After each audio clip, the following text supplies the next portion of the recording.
우리의 하나님이 어떤 분이신가를 아는 것이 참 중요합니다. 우리가 지금 수요 축복 예배를 통해서 축복론에 대한 말씀을 갖고 같이 은혜를 나누고 있습니다. 축복론의 핵심은 하나님이 우리에게 복을 주신다. 아멘이십니까? 이게 핵심이에요. 이걸 잊어버리면 안 돼요. 하나님이 내게 복을 주신다. 한번 따라해 볼까요? 하나님이 우리에게 복을 주십니다. 하나님이 나에게 복을 주십니다. 아멘이십니까? 이게 가장 중요해요. 우리가 다 아는 내용인데요. 이게 맨날 헷갈리는 거예요. 그래서 축복론이 사실은 이것 때문에 제대로 자리가 안 잡혀 있습니다. 창세기 1장 26절로 28절 우리 같이 한번 읽어볼까요? 창세기 1장 26절로 28절 같이 한 목소리 시작. 하나님이 이르시되 우리의 형상을 따라 우리의 모양대로 우리가 사람을 만들고 그들로 바다의 물고기와 하늘의 새와 가축과 온 땅과 땅에 기는 모든 것을 다스리게 하자 하시고 하나님이 자기 형상 곧 하나님의 형상대로 사람을 창조하시되 남자 여자를 창조하시고 하나님이 그들에게 복을 주시며 하나님이 그들에게 이르시되 생육하고 번성하여 땅에 충만하라 땅을 정복하라 바다의 물고기와 하늘의 새와 땅에 움직이는 모든 생물을 다스리라 하시니라. 아멘. 하나님이 세계 만물을 다 창조하셨습니다. 그리고 창조한 세계를 사람들을 통해서 다스리기를 원하셨습니다. 근데 어떻게 다스릴 수 있느냐? 하나님께서 사람에게 복을 주심으로 다스리게 하셨습니다. 그래서 우리는 이 땅을 살아갈 때 하나님의 복을 받아야 삽니다. 가정도 하나님의 복을 받아야 가정이 가정다워지고요. 우리의 직장도 사업장도 우리의 신앙생활도 다 마찬가지입니다. 우리가 하나님의 복을 받아야 제대로 굴러갈 수가 있습니다. 그래서 하나님께서 창조한 모든 세계를 우리 보고 다스리라고 하시면서 하나님의 형상을 받은 우리에게 하나님은 복을 주시며라는 거예요. 그래서 하나님의 복을 받고 난 다음에 그 복을 통해서 무엇을 합니까? 생육, 번성함. 그러니까 자녀를 낳는 것도 하나님의 복이 있어야 되고요. 번성하는 것, 복이 있어야 되고 충만한 것, 정복하는 것, 다스리는 것. 이 다스림이라고 하는 것은 경영을 말하는 거죠. 이게 다 하나님의 복을 받아야 됩니다. 그래서 우리 하나님은 우리에게 복을 주시는 하나님이십니다. 아멘이십니까? 근데 이런 하나님의 복을 받지 못하도록 유혹하고 미혹하는 존재가 있었습니다. 그게 바로 마귀예요.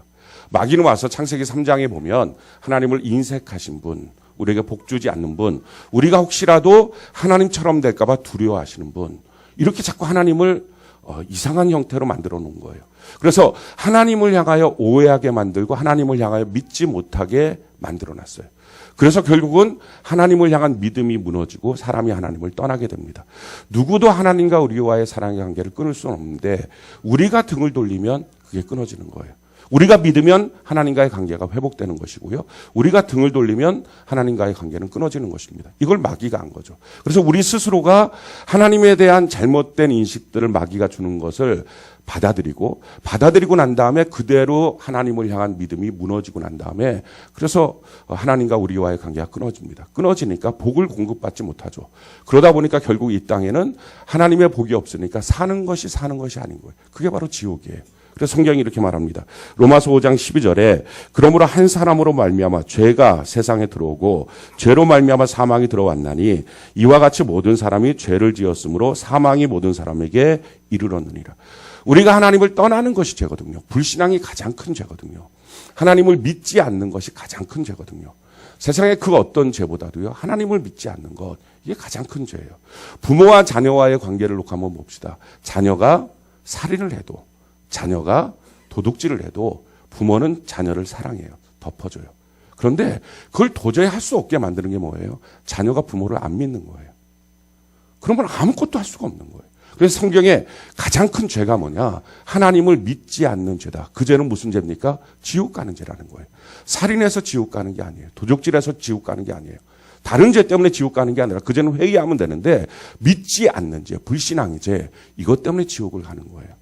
그래서 이처럼 하나님을 향하여 믿지 않게 될 때 하나님과 우리와의 관계가 무너지고 만 거죠. 깨어진 거예요.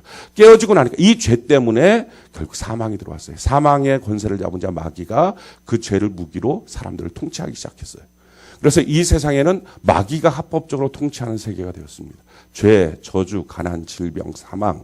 이게 마귀가 통치하는 수단인데 그걸 갖고 사람들을 다 두려워 떨게 만든 거예요.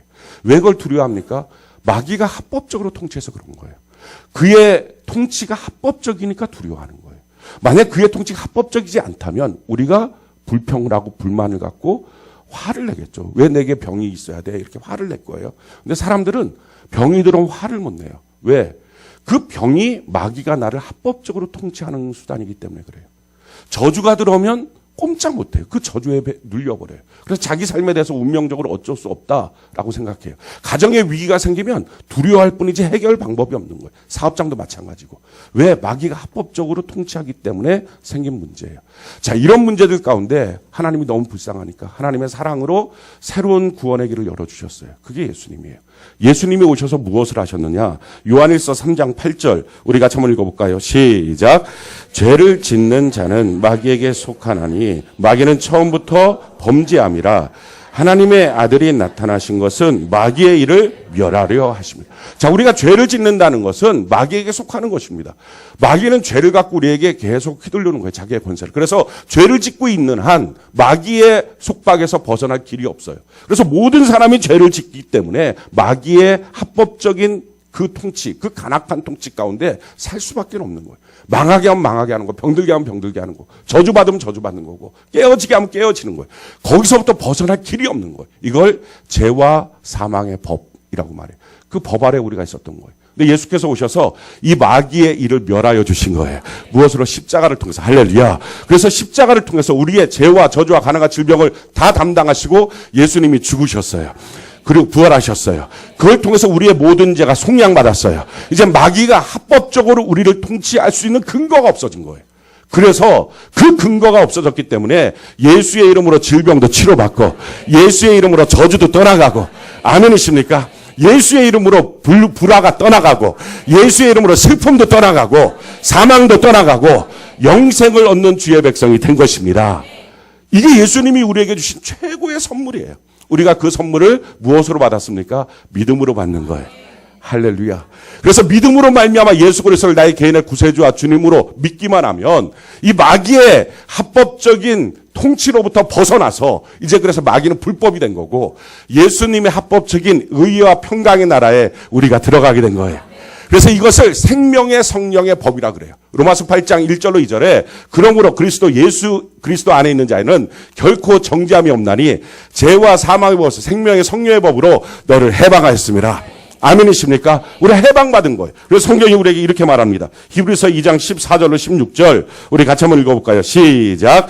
자녀들은 혈과 육에 속하였음에 그도 또한 같은 모양으로 혈과 육을 함께 지니심은 죽음을 통하여 죽음의 세력을 잡은 자 곧 마귀를 멸하시며 또 죽기를 무서워함으로 한평생 매여 종로를 타는 모든 자들을 놓아주려 하심이니 이는 확실히 천사들을 붙들어 주려 하심이 아니요 오직 아브라함의 자손을 붙들어 주려 하심이라.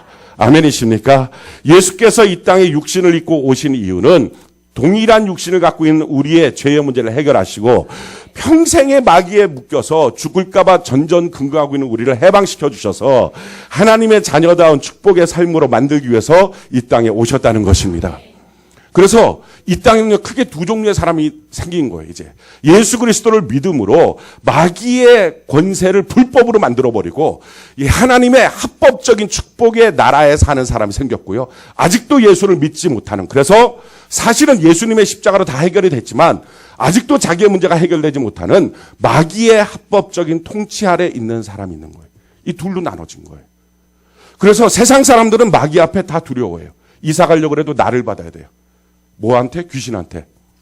그래서 1년에 사는 것도요, 귀신한테 그걸 뭐라 그래요? 토정비결. 그걸 받아야 돼요. 뻔해요. 내용은 여름에 물 가는 데 가지 마라.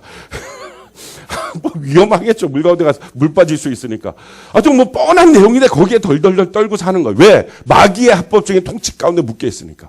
근데 예수 그리스도를 믿는 사람들은 거기에 묶이지 않아요. 도리어 뭐 손 있는 날, 손 없는 날 이거 안 따지고요. 싼 날에 가요. 싼 날에. 그만큼 우리는 자유한 인생이 된 거예요. 아멘이십니까? 그래서 이 땅은요, 크게 두 종류의 사람이 있다고요. 하나님의 복을 받는 사람, 마귀의 불법적인 통치 가운데 여전히 사는 사람.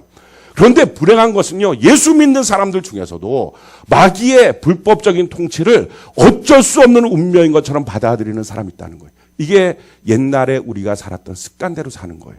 예수 믿는 것은 우리의 지식을 새롭게 하는 것입니다. 아멘이십니까? 그래서 이제부터는 병이 다가오면 그 병을 향하여 더러운 질병은 떠나가라.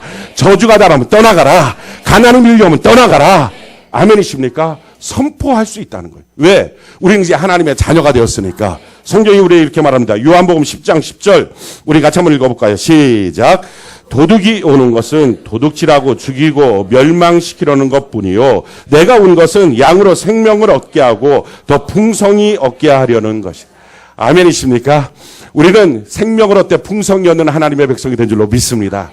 그래서 마귀의 속박으로부터 우리가 완전히 벗어나는 거예요. 그래서 우리 신앙생활의 핵심은 뭡니까? 하나님은 복종하고 마귀는 대적하고. 이게 야고보서 4장 7절의 말씀이에요. 우리 한번 찾아봅시다. 이것은 너무 귀하니까요. 성경을 한번 찾아보는 거예요. 이건 한 번도 안 찾고 있으면 손이 심심하니까. 야고보서는 어떻게 찾냐면 뒤로 막 넘기면 히브리서가 나와요. 그 다음에 야고보서가 나와요. 4장 7절. 야고보서 4장 7절. 우리 같이 한번 한 목소리 읽어봅시다. 야고보서 4장 7절. 같이 한 목소리 시작. 그런즉 너희는 하나님께 복종할지어다. 마귀를 대적하라. 그리하면 너희를 피하리라. 아멘. 아멘이십니까? 그래서 신앙생활 잘하는 방법, 하나님의 복을 누리면서 사는 방법은 아주 간단해요. 하나님을 복종하고 마귀는 대적하고. 한번 따라해 볼까요? 하나님은 이게 아니었어요. 따라하는 게 아니고요. 제가 하나님은 하면 여러분들이 복종, 마귀는 그럼 대적하고 이걸 해보는 거예요. 자, 하나님은 마귀는 아멘이십니까? 이거 하는 이게 너무 간단하잖아요. 이게 영분별이에요. 뭐 영분별이 대단하게 어려운 게 아니고요. 영분별이라는 게 뭐냐? 하나님은 복종하고 마귀는 대적하고 이게 영분별이에요. 근데 문제는 이게 우리가 신앙생활을 잘못하면 이 스텝이 꼬여요. 그래서 어떻게 됩니까? 하나님은 대적하고 마귀는 복종하고 이렇게 산다니까요. 그럼 그때부터 인생이 무너지는 거예요. 이게 선악과 사건이에요. 야, 이거 먹어. 괜찮아. 그랬더니 어떻게 하나님은 대적하고 마귀가 하는 말에는 복종하고 그래서 저주를 받은 거예요. 그래서 이 땅에 죄와 사망의 권세가 밀려 들어온 거예요. 그러니까 우리 신앙생활도 마찬가지입니다. 하나님이 주신 축복의 에덴 동산에서 영원히 사는 비결, 하나님께는 복종하고 마귀는 대적하고.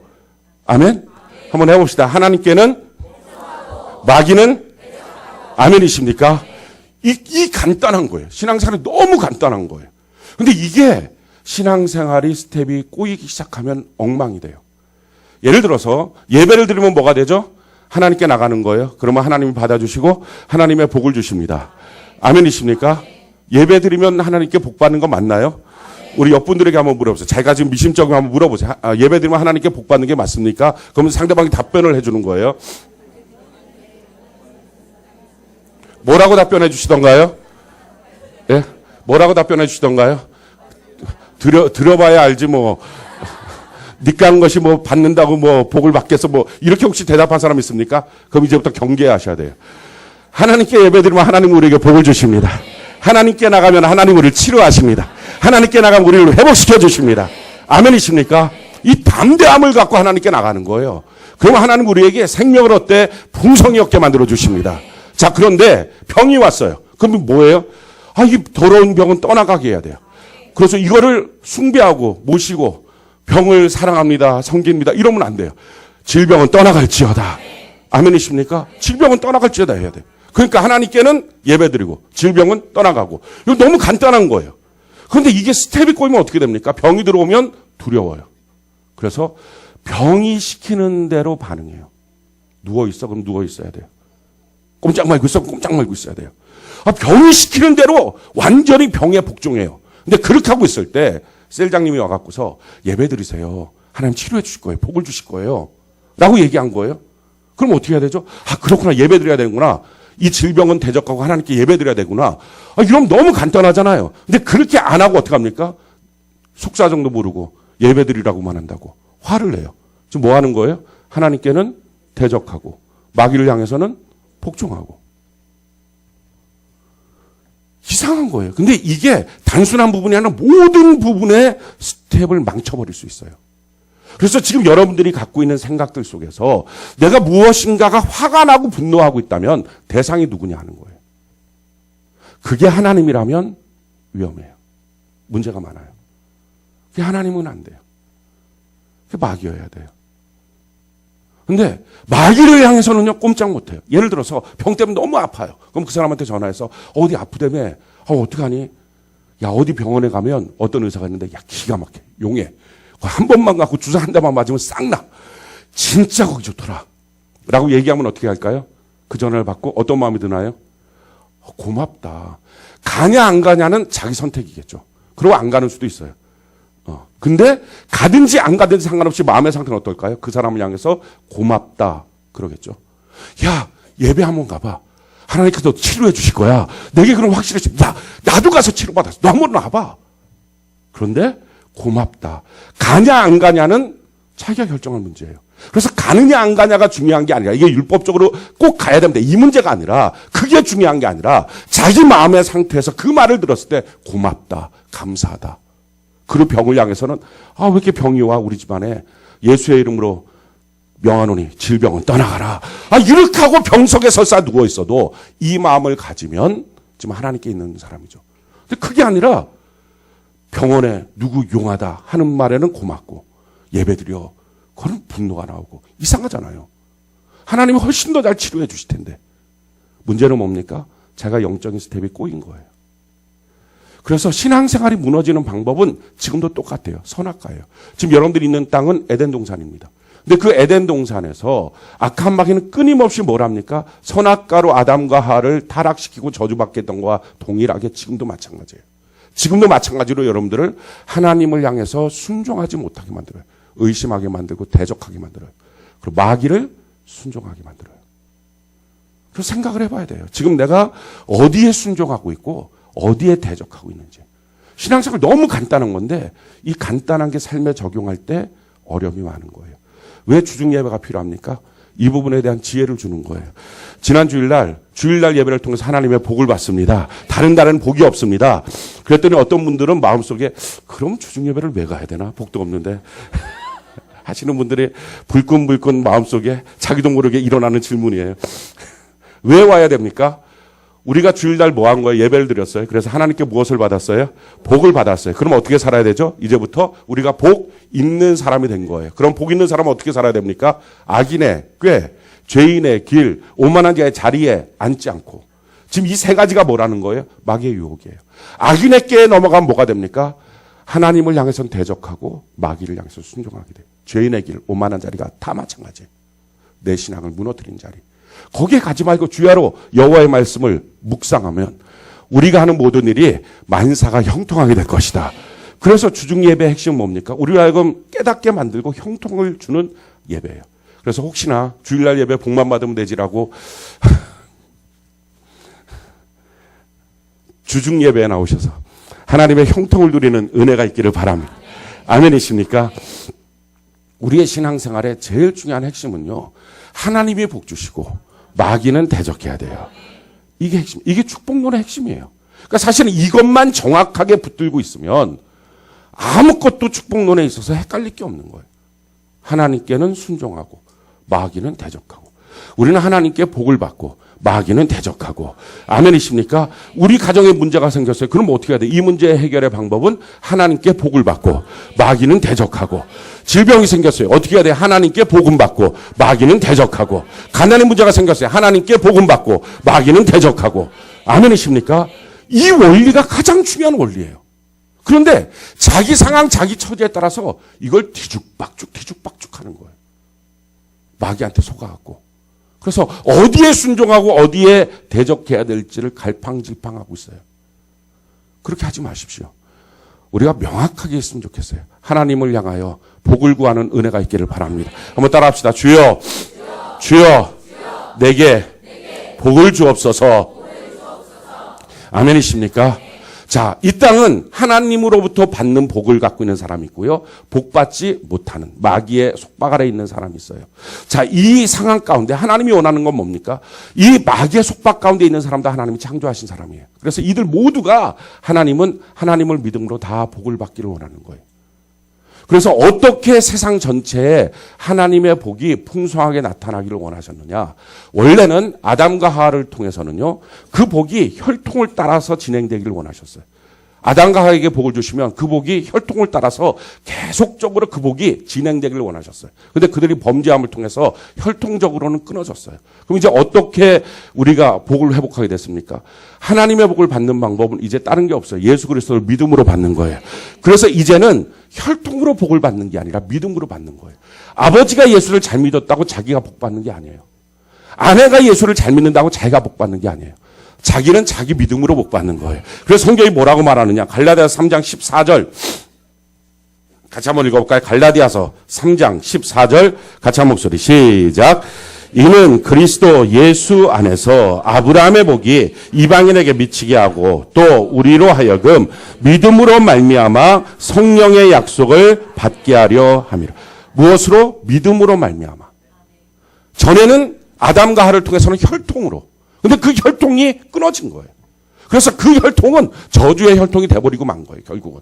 그런데 그 혈통이 아니라 이제 아버지가 복을 받았다고 자녀가 복받고 자녀가 복받고 그게 아니라 믿음으로 복받는 관계가 형성된 거예요.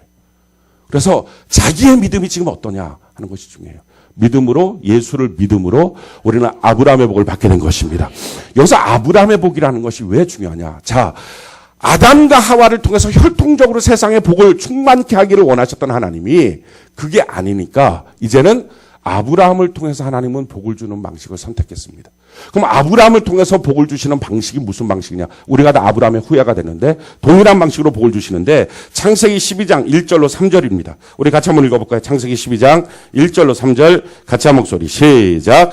여호와께서 아브라함에게 이르시되 너는 너의 고향과 친척과 아버지의 집을 떠나 내가 내게 보여줄 땅으로 가라. 내가 너로 큰 민족을 이루고 내게 복을 주어 내 이름을 창대하게 하리니 너는 복이 될지라. 너를 축복하는 자에게는 내가 복을 내리고 너를 저주하는 자에게는 내가 저주하리니 땅의 모든 족속이 너로 말미암아 복을 얻을 것이라 하신지라. 아멘. 하나님께서 아브라함한테 복을 주셨어요. 2절에 보니까 큰 민족 만들고 내 이름 창대케 하고 너가 복이야. 너를 복덩어리로 만들 거야. 나는 너에게 충만한 복을 줄 거야. 그 다음에 뭐 하십니까? 3절에 보니까 그래서 너로 말미암아 천하 모든 민족들이 다 복을 받을 거야 라는 것입니다.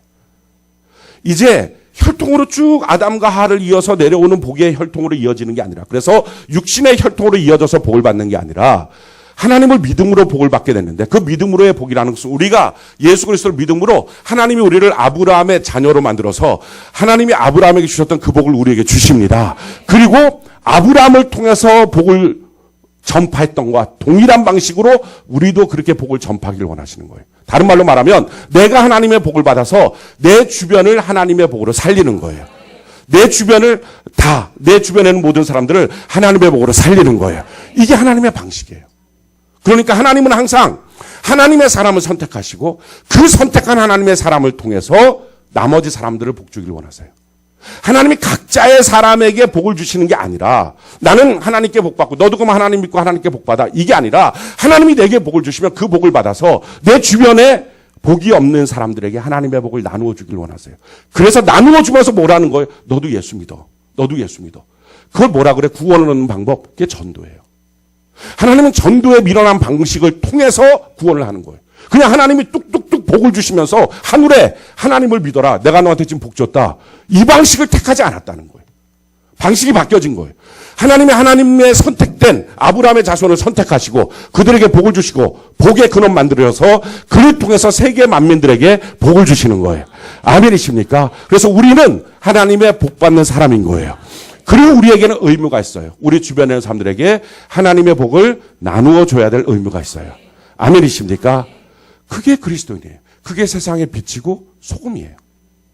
그래서 하나님의 복을 받아서 나 혼자 먹고 산다. 이게 아니라는 거예요. 하나님의 복을 받아서 내 주변을 나누어 주는 사람이 되는 것. 이게 하나님이 오늘날 성도들에게 원하는 모습입니다. 너가 세상에 나가서 소금이 돼야 돼. 빛이 돼야 돼.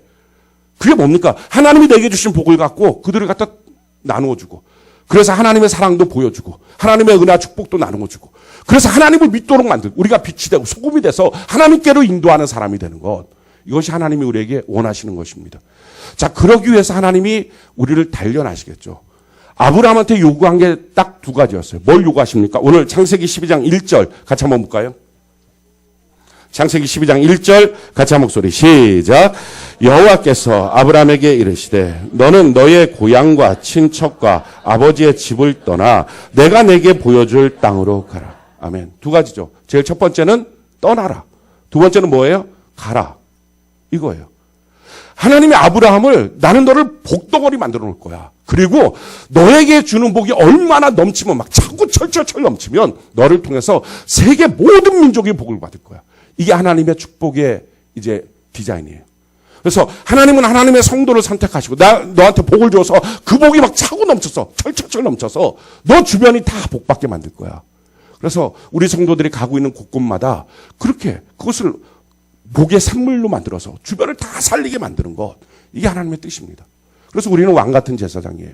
우리 혼자 먹고 사는 사람이 아니라 제사장이 뭐합니까? 나도 살고 남도 살리는 거예요. 나도 살고 백성도 살리는 것. 이게 제사장이에요. 똑같아요. 저와 여러분들은 나도 살고 남도 살리는 사람이에요. 아멘이십니까?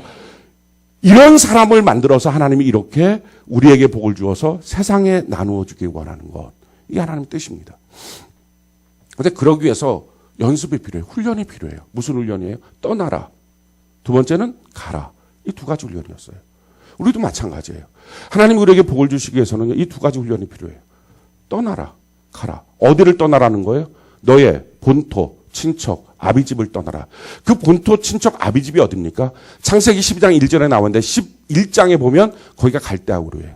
그리고 우리가 잘 아는 것처럼 거기가 바벨탑이 있는 곳이에요. 자, 바벨탑이 뭐 하는 겁니까? 성가대를 높이 쌓아서 우리가 안전하게 만들자. 성 쌓자. 지금 그 얘기예요.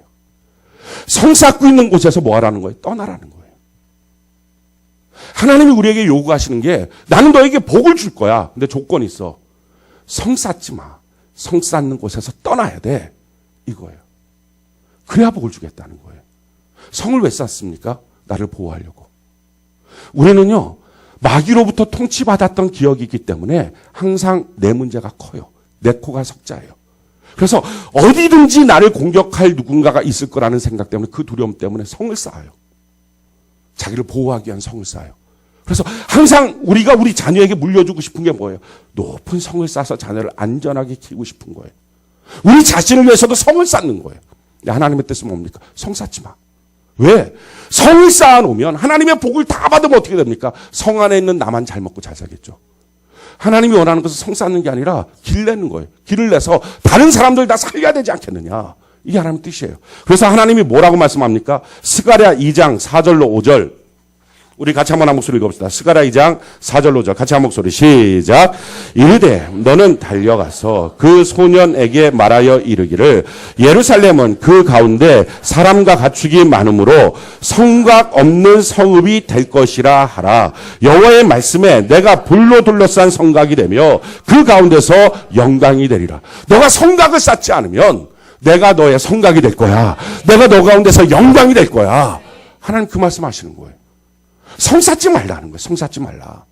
너가 너 혼자 먹고 살려고. 그러니까 이기주의 안 돼. 개인주의 안 돼. 이 연습인 거예요. 왜? 하나님이 나한테 복을 주시는 이유는 내가 먹고 살 뿐만 아니라 나를 통해서 내 주변도 같이 먹고 살게 하는 것이 하나님의 뜻이에요. 이래서 복이 전파되게 만드는 것. 이게 아브라함을 통해서 계획 세운 하나님의 축복의 원리예요. 세상 전체를 복으로 채우고 싶은데 아담과 하와를 통해서 복을 채우는 원리가 그들이 죄 때문에 무너졌기 때문에 이제는 아브라함을 선택해서 아브라함에게 복을 줘서 아브라함을 통해서 세상 만민들에게 나눠주기 원하는 것. 예수 잘 믿는 사람을 통해서 세상 만민들에게 나눠줘서 그들도 예수 믿게 만드는 것. 이게 하나님의 방식으로 이제 됐다고요. 그래서 그걸 하기 위해서는 뭐 해야 됩니까? 이기주의 안 된다는 거예요. 예수 믿는 사람들이 자기 개인주의, 이기주의 그거 성 쌓으면 안 돼. 그 훈련이에요. 두 번째, 거기서 떠나서 성 쌓는 방식에서 떠나서 두 번째 뭡니까? 가라는 거예요. 가라. 어디로 가라는 것입니까?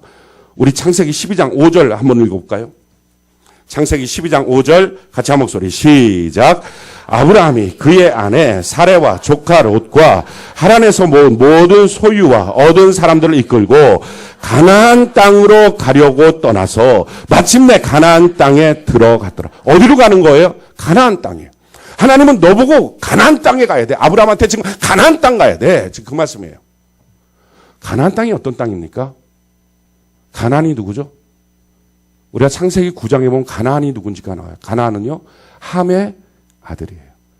그런데 이 함이 아버지 노아가 포도주 먹고서 벌거벗고 있을 때 그걸 향해서 형제들한테 가서 막 얘기해갖고 그래서 어떻게 합니까? 노아가 일어나서 함을 저주한 게 아니라 그 아들 가나안을 저주해요. 성경이 이와 같이 말합니다. 창세기 9장 25절 우리 같이 한번 읽어볼까요? 시작. 이에 이르되 가나안은 저주를 받아 그의 형제 종들의 종이 되기를 원하노라. 그러니까 가나안은 뭐예요? 저주받은 백성이에요. 가나안 땅으로 가라는 말이 뭐예요? 저주받은 땅으로 가라는 거예요.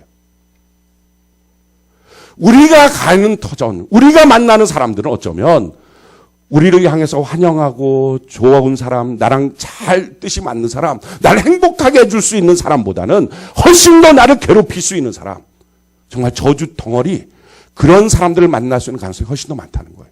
근데 그걸로 가라는 거예요. 그래서 우리가 어디가 좋은 데지? 누구를 만나지 내가 행복하지? 누구를 만나지 내가 유익하지? 이거 따지지 말라는 거예요. 하나님이 나를 어디로 보내든지 우리는 가라는 것입니다. 가서 뭐 하라는 거예요? 어차피 그들은 다 어둠이라는 거예요. 어차피 그들은 다 싸웠다는 거예요. 어차피 그들은 다 복이 없는 저주의 백성이라는 거예요. 그런데 내가 너에게 복을 줄 것이다. 그 복을 나누어줘서 그 땅을 최고의 축복의 땅으로 만들어버려라. 그게 우리의 가정일 수도 있어요. 그게 우리의 삶의 터전일 수 있어요. 그게 성도라고요. 그걸 훈련시키는 거예요. 어디가 좋은 땅이냐? 그 땅 찾아가는 게 아니고요. 내가 누구를 만나면 내가 행복해질까? 내가 누구를 만나면 내가 유익해질까? 그게 아닌 거예요. 이건 세상 방식이고요. 내가 어떻게 성을 쌓을까? 내 코가 석자야. 그게 아니고요. 하나님이 끊임없이 훈련시키는 게 뭡니까? 너 성 떠나야 돼. 너를 위해서 지금 성 쌓고 있는 거. 너를 위해서 너만을 보호하기 위한 이기주의, 개인주의 그거 안 돼. 그리고 너는 너에게 유익되는 사람이 아니라 너가 가서 누구에게 유익을 줄 수 있는지 하나님이 너를 보내는 곳에 너는 가야 돼. 가서 내가 너를 복의 근원 만들어줄 거야. 그 땅을 복으로 바꿔놔야 돼. 이 훈련이에요. 그러니까 축복의 훈련은 사실은 무슨 훈련일까요? 인격 훈련이에요. 성품 훈련이에요. 오늘날 왜 한국교회에 하나님의 복이 점점 단절되고 있느냐? 예수를 옛날보다 못 믿어서가 아니에요. 어쩜 더 열정적으로 믿고 있어요. 더 좋게 믿을 수 있는 조건도 있고요. 장소도 있고요. 악기도 있고요. 더 좋을 수 있는 여러 가지 것이 있어요.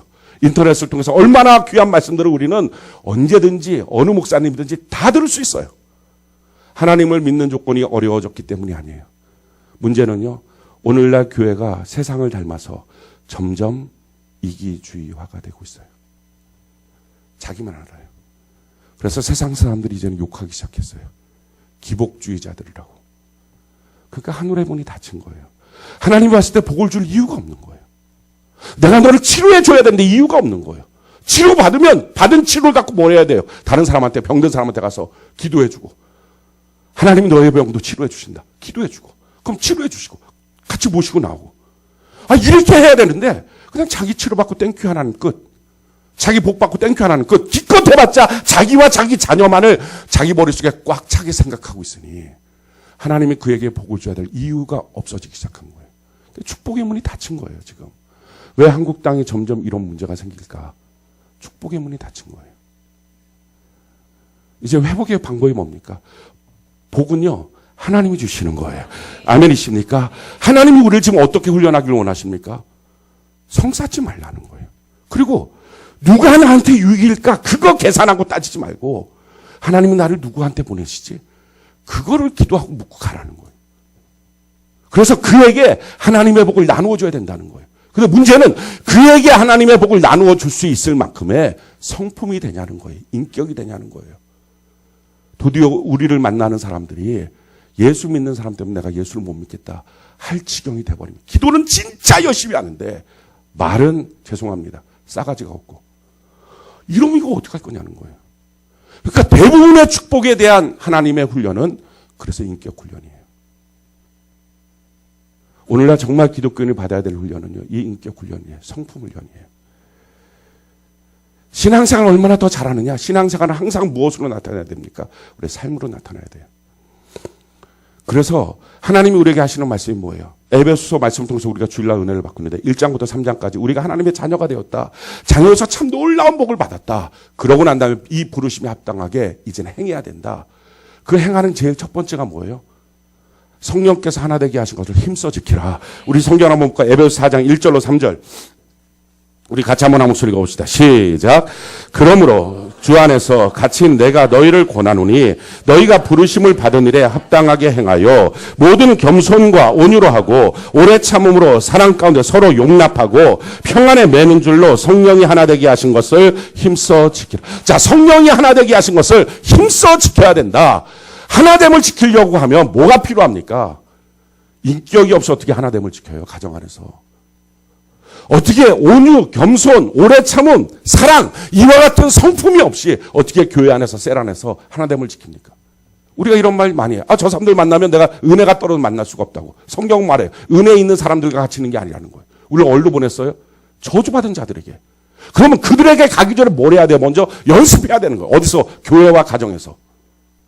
우리 교회 공동체 안에서, 가정 공동체 안에서 하나님이 지금 누구를 만나겠느냐 상관없이 지금 그들과 더불어서 하나됨의 인격 훈련, 하나됨의 성품 훈련을 하지 않고 그냥 나 혼자 신앙생활 한다고 열심히 뛰어다니고 그럼 무슨 복이 생기냐는 거예요. 하나님 복을 줄 수 없는데. 왜? 복을 줘도 문제가 되는 게 그가 세상으로 나가면 누구한테 주신 복을 나눠주겠습니까? 아까워서. 그래서 교회는요, 이것저것 따질 것이 없는 거예요. 저는 여러분 셀 공동체 안에서 서로 간에 교제하기를 바랍니다. 은혜가 되느냐 안 되느냐가 문제가 아니에요. 은혜가 안 되면 뭐 해야 돼요? 내가 은혜를 주면 되지. 아멘? 내가 은혜를 주면 되지. 사랑이 없어. 내가 사랑을 주면 되지. 겸손이 없어. 내가 겸손을 주면 되지. 그래서 내가 더 잘 훈련받으면 되는 거지. 아멘이십니까? 이게 교회 공동체예요. 이게 교회에서 하라는 거예요. 이게 첫 번째 성령이 하나 되게 하신 걸 힘써 지켜야 된다는 거예요. 왜 우리가 모여야 되느냐? 왜 우리가 셀로 모여서 말씀을 나눕니까? 왜 우리가 가정 안에서 하나님 주신 행복을 지켜나가려고 애를 써야 됩니까? 이유는요, 그 훈련이 돼야 하나님의 복을 받을 수 있는 기초가 되는 거예요. 그게 인격으로 되는 것이고요. 성품으로 되는 거예요. 우리가 믿음이라고 하는 것은요, 우리의 삶의 인격과 성품을 통해서 나타나야 되는 거예요. 오늘 믿음에 대해서 같이 말씀의 은혜를 나눌 겁니다. 그 전에 다윗을 통해서 우리가 살펴봤던 내용들이 뭡니까? 하나님 쓰시는 것, 다윗, 온유한 사람. 다른 사람과의 관계에서 누군가 자기한테 뭐라고 얘기했을 때 반응 잘 하지 않는 것. 또 충성하는 것. 이게 하나님을 향한 충성이 아니고 내게 어떤 일을 맡겨줬을 때 그 작은 일, 그걸 어떻게 충성하고 있느냐. 이 충성의 문제, 겸손의 문제. 나를 하나님이 만만 천천 이렇게 만들어 가실 때 내가 어떻게 하나님 안에서 겸손할 수 있느냐. 이 겸손의 문제. 또 긍휼의 문제. 순종. 이 순종은 하나님께 순종이 아니라 내게 주신 내 위에 있는 권위들, 내 옆에 내 아래에 있는 권위들 앞에 내가 어떻게 순종할 것이냐. 이 순종의 문제들. 창을 누가 나한테 던졌을 때 그걸 대받아칠 거냐 안 받아칠 거냐. 하나님은 그런 부분들을 만들어 가셨어요. 기껏 해봤자 하나님을 향해서 있는 모습은 골리앗 앞에 서 있는 하나예요. 용기 있게 서 있어라. 나머지 부분들은 다 뭡니까? 대인관계예요. 그러니까 축복론에 하나님이 만들어 가시는 모습들이 뭐예요? 대인관계예요. 그러니까 우리가 지금 예수 믿고 신앙생활 했다 그러면 1년 지나고 2년 지나면 뭐가 제일 많이 바뀌어야 됩니까? 대인관계가 바뀌어야 돼요. 그 사람의 성품이 어떠냐는 거예요. 아내를 대하는, 남편을 대하는 태도가 어떠냐는 거예요. 자녀를 대하는 태도가 어떠냐는 거예요. 세런들을 대하는 태도가 어떠냐는 거예요. 회사에 갔을 때는 회사 같은 동료들과 직원과 상사와 부하 직원을 대하는 태도가 어떠냐는 거예요. 이게 가장 많이 바뀌어야 되는 거예요. 기도를 얼마나 세게 하느냐는 그 다음 문제고요.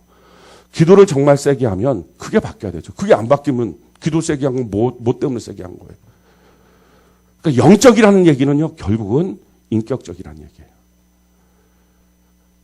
우리의 삶 속에 지금 이와 같은 부분들을 하나님 요청하고 있는 거예요. 오늘 믿음에 대해서 다룰 건데, 믿음에 대한 부분도 사실은 우리가 생각하는 믿음은 내가 하나님 믿습니다. 근데 그게 아니고요. 믿음이라고 하는 것이 어떻게 나타납니까? 무엇으로 훈련합니까? 인격적인 차원을 통해서 훈련됩니다. 오늘 본문 내용은 다윗이 이 아기스 왕 밑에 들어가서, 블레셋 밑에 들어가서 있는 거예요. 추워요. 나만 추워요? 여러분도 추워요? 같이 추워요? 안 추워요? 반반이에요? 프라이드 반 치킨.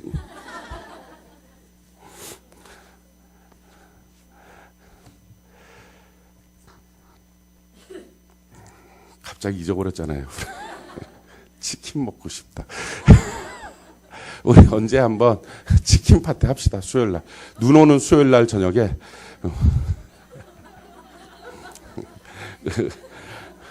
이렇게 하나님께 예배드리면서 기쁨으로 오는 우리를 하나님이 받으셨는데 돌아갈 땐 치킨이라도 하나씩 뜯어 먹으면서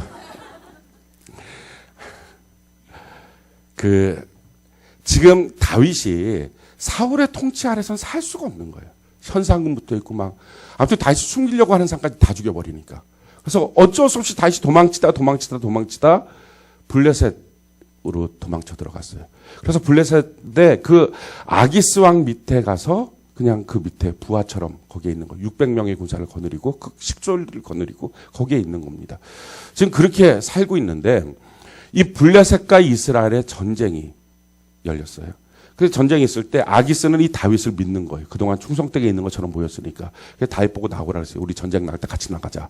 근데 이 블레셋은 5개 도시의 연합입니다. 국가가. 그래서 한 왕이 있는 게 아니고 그중에 가장 대표적인 왕이 아기스 왕이긴 하지만 5개의 연합이에요. 그래서 다윗이 군대를 거느리고 가니까 나머지 4개의 그 부족 도시가 무슨 다윗을 이렇게 하냐고. 저 사람이 우리 골리앗 죽인 사람이라고. 저 사람이 전쟁하다가 갑자기 휙 돌아서서 우리를 향해서 이스라엘과 협공하면 우리는 그냥 망한다고. 저 보내야 된다고. 내 왕이 막 들고 일어나는 거예요. 아기스가 내가 보증할 거야. 소용없다는 거예요. 어차피 5개의 연합이니까 4개의 왕이 다 거절하니까 결국 가라 그랬어요.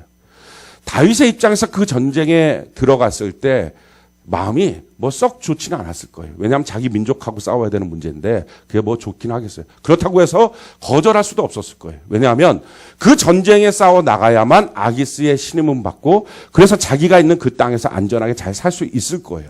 그래서 어쩌면 자의반 타의반으로 그 전쟁에 들어갔을 거예요. 근데 나머지 4개의 도시 왕들이 다 자기를 거절해요. 그럼 어찌됐든 기분은 안 좋은 거예요. 아직도 나는 이 땅에 뿌리를 내리지 못했구나. 이 사람들이 나를 신뢰하지 못하는구나. 이제 어떻게 살까? 이런 고민들이 있었을 거예요. 어찌됐든 전쟁에 참여하려고 하는 자기의 시도가 거절됐어요. 그리고 돌아오는 거예요. 3일길을 걸려서 돌아온 것이 오늘 사건입니다. 근데 사실은요, 이렇게 거절됐을 때 다윗으로는 내가 인정받을 수 있는 너무 좋은 기회인데 인정을 못 받게 됐구나. 실패 아닌가 인생이. 이런 한 1년 반 정도 지금 그 밑에 있었는데도 불구하고 신뢰를 못 받네 라고 하는 고민이었겠지만 사실은 그 가운데 하나님의 기가 막힌 섭리가 있었어요.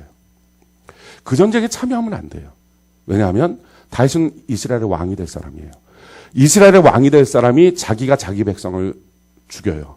그러면 이건 결정적인 오점이에요. 전두환 노태우가 왜 인정받지 못합니까? 자기 민족을 죽였다는 거예요. 5.18 사건 때. 결정적으로 대통령으로 인정받지 못하는 것, 이유가 거기에 있어요. 다윗도 똑같은 문제예요. 근데 사실은 이것보다 더 깊은 섭리가 있어요. 다윗이 전혀 죽었다 깨어나도 알지 못하는 섭리가 있어요. 뭐냐면 이 전쟁으로 사울왕과 요나단이 죽어요. 그러면 어떻게 됩니까? 만약에 다윗이 이 전쟁에 끼었어요. 그러면 이스라엘 백성들이 이렇게 말할 거예요. 다윗이 사울과 요나단을 죽였어요. 물론 다윗이 직접 죽이진 않았을 거예요. 그런데 다윗이 사울과 요나단을 죽였어요. 왜?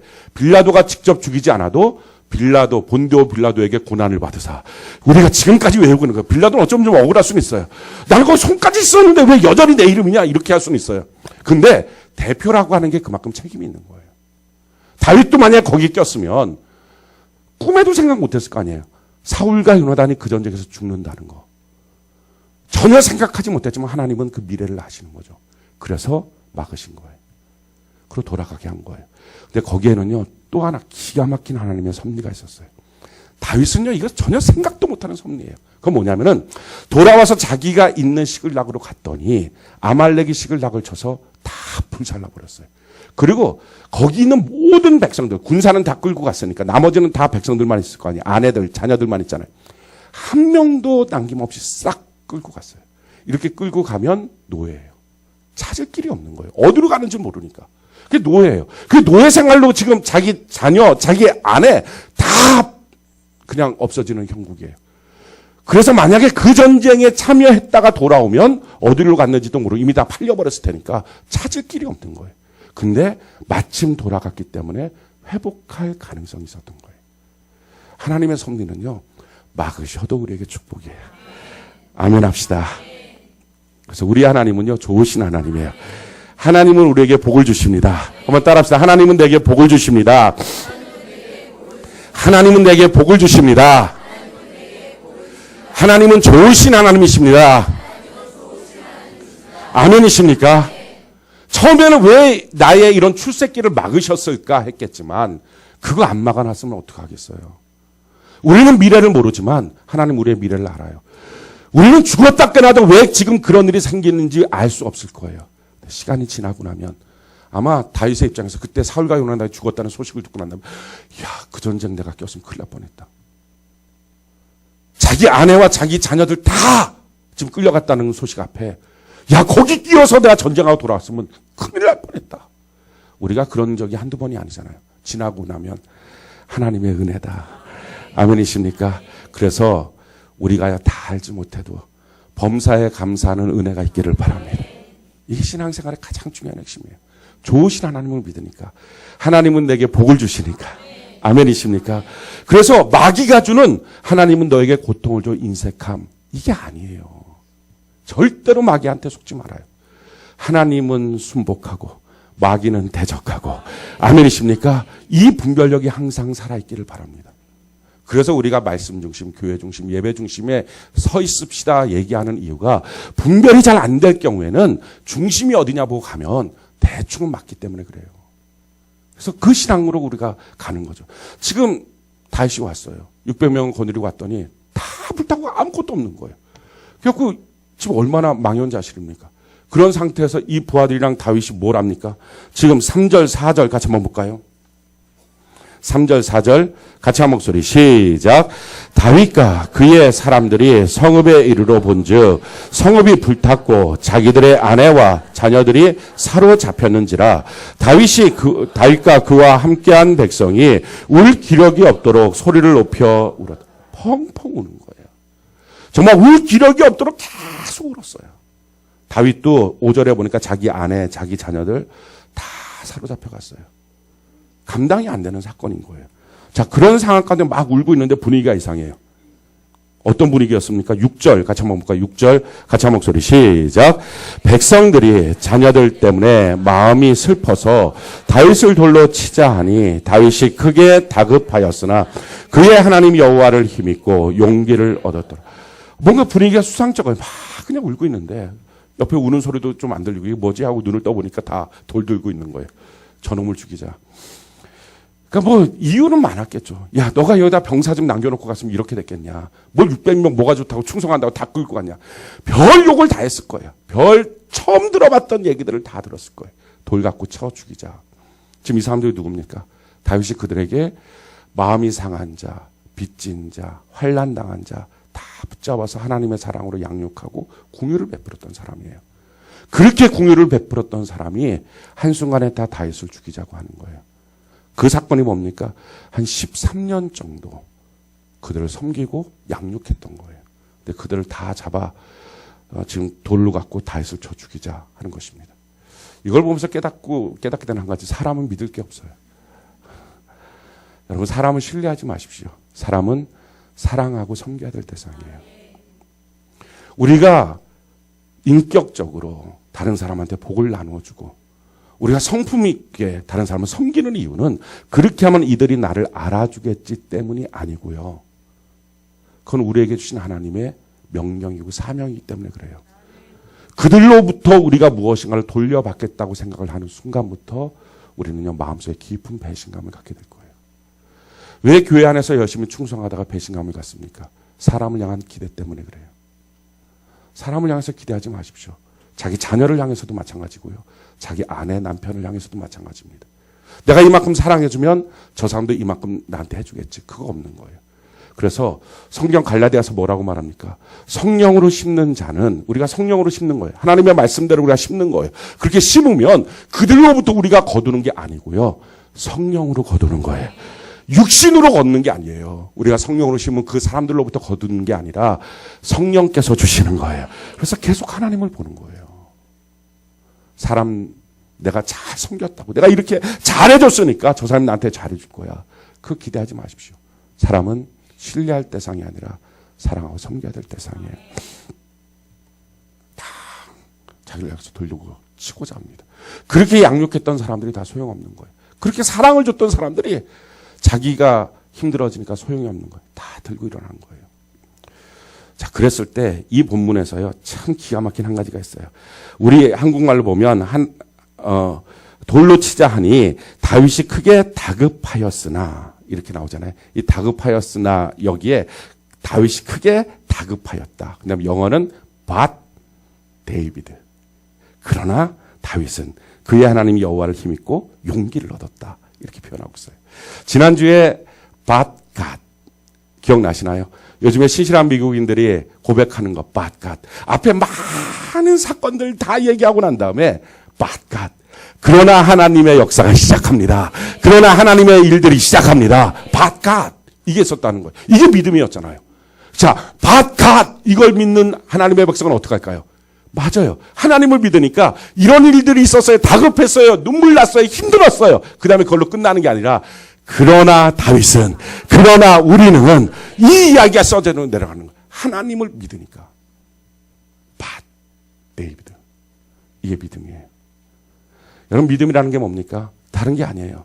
우리가 다 힘들고 어렵다 할지라도 그러나 하나님을 믿음을 통해서 우리의 삶 속에 그러나의 역사가 있게 될 줄로 믿습니다. 그래서 믿음을 성경은 우리에게 이렇게 말합니다. 히브리서 11장 6절 우리 같이 한번 읽어볼까요? 시작. 믿음이 없이는 하나님을 기쁘시게 하지 못하나니 하나님께 나아가는 자는 반드시 그가 계신 것과 또한 그가 자기를 찾는 자들에게 상 주신 이심을 믿어야 할지니라. 자, 믿음 없이는 하나님을 기쁘시게 못합니다. 믿음이 뭡니까? 지금 이 현장에 하나님이 계신다. 그리고 어떤 현장이라도 우리가 거기서 하나님께 나가면 하나님은 내게 상을 주신다. 하나님은 내게 복을 주신다. 그러니까 그 하나님을 의지하고 그러나 하나님은 할렐루야 그 역사를 써내려가는 거예요. 이게 믿음이에요. 믿음이라는 게 뭐예요?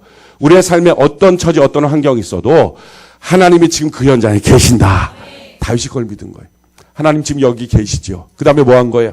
내가 하나님을 찾겠습니다. 하나님을 힘입어서 용기를 다시 얻기 시작한 거예요. 이게 믿음의 삶이에요. 사랑하는 성도 여러분, 하나님은 믿음의 사람을 사용하십니다. 믿음의 사람들에게 복을 주십니다. 그래서 우리에게 필요한 것은요, 이 믿음을 키워가야 돼요. 우리가 이 믿음의 연습, 믿음의 훈련을 해야 됩니다. 자, 그러면 믿음을 키워가는 방식이 뭐냐는 거예요. 그것이 다윗이 이 사건 이후에 행하는 모습들을 통해서 이렇게 믿음이 표현되는구나. 이렇게 믿음이 표현되고 훈련되고 나타나는구나 하는 걸 알 수 있어요. 네 가지를 통해서 나타납니다. 우리도 마찬가지로 우리의 삶 속에서 이걸 통해서 자꾸 믿음을 키워가야 돼요. 자, 제일 첫 번째는요. 7절, 8절 우리 같이 한번 읽어볼까요? 사무엘상 30장 7절 8절 같이 한 목소리 시작. 다윗이 아히멜렉의 아들 제사장 아비아달에게 이르되 원하건대 에봇을 내게로 가져오라. 아비아달이 에봇을 다윗에게로 가져가매 다윗이 여호와께 묻자와 이르되 내가 이 군대를 추격하면 따라잡겠나이까 하니 여호와께서 그에게 대답하시되 그를 쫓아가라. 내가 반드시 따라잡고 도로 찾으리라. 아멘. 자, 제일 첫 번째 원리는 이거예요. 당연한 일도 기도합시다. 따라해 봅시다. 당연한 일도 기도합시다. 다시 한번요. 당연한 일도 기도합시다. 아멘이십니까? 우리가 어렵고 힘든 것, 지금 이해되지 않는 것, 우리가 감당할 수 없는 것을 기도하는 건 너무 당연해요. 예수 믿는 사람들은 다 기도합니다. 그런데 당연한 일도 기도하는 거예요. 이게 믿음이에요. 이게 믿음 훈련이에요. 지금 다윗은요. 하나님 앞에 이래요. 하나님 쫓아갈까요? 뭘 물어봐. 지금 가야지. 지금 다 뺏겼는데. 그쵸? 물어볼 것도 없는 거예요. 근데 다윗은 물어봐요. 이게 믿음 훈련이에요. 그래서 기도는요. 쉬지 말고 해야 돼요. 모든 문제에 기도하는 거예요. 하나님 이거 할까요? 하나님 이거 할까요? 우리가 예단하지 않기를 바라요. 그래서 우리의 모든 삶에 기도가 들어가는 삶이 믿음의 훈련이에요. 전 여러분들이 날마다 기도 시간이 있었으면 좋겠어요. 그리고 모든 사건들 속에 기도하는 짧게라도 기도하는 시간들이 있었으면 좋겠어요. 그럴 때 믿음이 커지기 시작합니다. 자, 두 번째, 믿음이라는 건 뭐예요? 어떻게 훈련시킬 수 있습니까? 9절, 10절, 우리 같이 한번 볼까요? 9절, 10절, 같이 한 목소리, 시작. 이에 다윗과 또 그와 함께한 600명이 가서 부솔 시내에 이르러 뒤떨어진 자를 거기 머물게 했더니 곧 피곤하여 부솔 시내를 건너지 못하는 200명을 머물게 했고 다윗은 400명을 거느리고 쫓아가니. 자, 600명을 지금 거느리고 갑니다. 이 600명이 지금 사흘길을 걸어서 온 거예요. 전쟁터에 갔다가 그냥 걸어 무지 피곤하겠죠. 게다가 울 기력이 없을 만큼 울었어요. 마음이 너무 상한 거예요. 그런 상태에서 다시 가자 하고 지금 일으켜서 세워서 가는 거예요. 그러니까 몸은 지쳤겠죠. 그 지친 상태에서 600명이 가는데 200명이 저 못 가겠다고 지금 누워버린 거예요. 그럼 어떻게 될까요? 사기가 뚝 떨어지겠죠. 그런데 어떡합니까? 너희들 안 돼. 원래 군대 지금 전쟁 중이니까 어떻게 다 죽여버려야 돼요. 그런데 그렇게 안 해요. 200명이 쉬어. 아이고 그래 너희들 힘들겠지 쉬어 이렇게 하는 거예요. 그리고 나머지 400명만 데리고 가는 거예요. 다 안 해도 돼요. 다 안 해도 돼요. 오늘 제가 그 셀장 여성 셀장 모임 때 그렇게 얘기했어요. 다 하게 하려고 하지 말라고. 자꾸 이 셀장들이요 너무 열심히 지나쳐서 100%를 하려고 그래요. 100%. 주의 성수 100%, 뭐 큐티 100%, 봉사 100%, 막 100%를 다 하려고 그래요. 그래서 제가 그렇게 하지 말라고 70%만 하라고. 너무 열심히 내면 다친다고 제가 그랬어요. 그거 아시나요? 개미가 일하는 개미잖아요. 맨날 일만 하잖아요. 근데 이 맨날 일하는 개미가 사실은 가만히 놓고 보면요 30%만 일하고 70%는 논대요. 어느 개미 공동체든지. 그러니까 70%는 노는 개미예요. 그래갖고 야 이놈들을 그래갖고 이 30% 일하는 개미만 딱 끄집어내서 다른 공동체로 아예 분리시켜서 넣어놓은 거예요. 근데 신기하게 이 30%가 다 일할 줄 알았는데 그게 아니라 그 중에서 30%만 일하고 70%또 논대요. 그 말썽불변의 법칙이라는 게 있어요. 한 셀에 말썽 피는 사람이 있어요. 그 말썽 피는 사람 때문에 저 사람 정말 말썽 피워서 안 되겠다. 저걸 어떻게 잘라버리든지 눈에 가시야. 저것 때문에 우리가 100% 간대. 저것 때문에 우리가 봉사 간대. 저것 때문에 맨날 투덜투덜. 그걸 도려내잖아요. 너무 말 잘 들었던 사람이 그 1%를 채워요. 말썽불변의 법칙이에요. 그러니까 감사한 거예요. 한 30% 주일 성수 잘 안 하고 예배 잘 안 나오고 전도하자 그래도 이렇게 하고 다니고 봉사하자 그래도 니나 해라 이렇게 하고 뭘 말만 하면 뭐 투덜투덜거리고 막 그러다가 뭔가 이득될 것을 눈이 빨갛고 튀어나오고 막 이런 사람들이 있으면 되게 얄밉긴 하잖아요. 근데 감사한 마음이 있어야 돼요. 왜냐하면 너희가 있으니까 70%가 일한다. 너희가 없어지면 이 일했던 70% 중에 30%가 또 문제가 생긴다. 멀쩡한 사람이 또 사고 친다. 이게 있어야 되는 거예요. 집안에도 마찬가지예요. 돈 벌어오는 사람이 있는가 하면 돈 쓰는 사람이 있는 거예요. 그 돈 쓰는 사람도 돈 쓰니까 안 돼. 그리고 돈을 못 쓰게 하잖아요. 이상한 대로 돈이 또 쓰는 거예요. 멀쩡한 사람이 사고 치는 거예요. 그래서 기억하시기 바라요. 말썽불변의 법칙이라고 항상 말썽은 있는 거예요. 그래도 감사한 게 우리가 30% 일하고 70%가 노는 게 공동체가 아니에요. 우린 그래도 제가 따져보니까 70%는 잘하고 있어요. 30%만 노는 거예요. 굉장히 바람직한 공동체예요. 그래서 어떤 한 셀이 보니까 82%를 막 주일출석을 했더라고요. 제가 그래서 큰일 난다고 그러면. 사람들 다친다. 그렇게까지 일을 열심히 내지 말라. 다음 주에는 설설 하라, 설설. 제가 그랬어요. 대신에 신방 가서 이런 얘기는 하지 말라고. 너 때문에 우리가 산다. 이런 얘기는 하지 말고 그냥 감사한 마음을 갖고 가서 얘기하지 말고 하라고. 600명 다 안 가도 돼요. 어차피 이 전쟁은요. 하나님이 해주는 전쟁이에요. 너 때문에 우리 사기가 떨어져. 너 때문에 우리가 안 되는 거야. 우리 집안에서 너가 있어서 안 되는 거야. 우리 셀에서 너 때문에 안 되는 거야. 100% 만들려면요. 방법은 마지막으로 한 가지예요. 누군가를 도려내야 돼요. 가정 안에서도요. 누군가를 없는 사람 취급해야 돼요. 그건 하나님의 뜻이 아니에요. 그러니까 어떻게 한 가정이 100% 신앙이 다 좋아요. 우리도 마찬가지예요. 우리도 70%만 좋으면 돼요. 30%는 그냥 불신 대충 섞고 불신앙도 섞고 의심도 섞고 뭐 노는 것도 섞고 이렇게 해서 그냥 7대3 만들어서 끝까지 예수님께 붙어있기만 하면 돼요. 이게 100% 막 어떤 분들은 막 지난주에 그러더라고 막 말씀을 해 나눈다. 저는 100% 순종을 막 이렇게 결국 제가 아서라 그랬어요. 큰일 난다 그러다가 왜냐하면 낙심하니까 이게 100%가 잘 안 돼요. 100% 되는 사람이 있습니까 이 중에서? 존경을 좀 합시다. 그리고 약간 돌려놔야 돼요. 그 사람은 너무 100%가 되면 그 사람 때문에 우리가 다 정죄받아요. 너무 100%도 안 되는 이럴 수 있어요. 그러니까 600명 갔는데 300명씩 했다 그러면 쉬는 사람 욕하지 말라고요. 언젠가는 그 사람이 더 멋진 일을 할 수도 있어요. 언젠가는 우리 가정 안에서 정말 미운 오리 새끼가 백조가 될 수 있다고요. 자꾸 정죄하고 자꾸 뭐라 그러고 그렇게 하지 마십시오. 지금 다윗은요, 이 전쟁터에, 이 시급한 전쟁터에 사기가 떨어질 수도 있는데 10명이 가다가 1명만 주저앉아도 사기가 떨어지는데 지금 600명이 가다가 200명이 주저앉았는데요. 괜찮다고 말해요. 이 담대함, 이게 믿음이에요. 괜찮다고. 우리 옆분들에게 선포해 줍시다. 이게 믿음이에요. 괜찮아. 이렇게 선포해 주시기 바라요. 괜찮아요. 괜찮아요. 우리 전도원 신자 밴드 이렇게 만들었잖아요.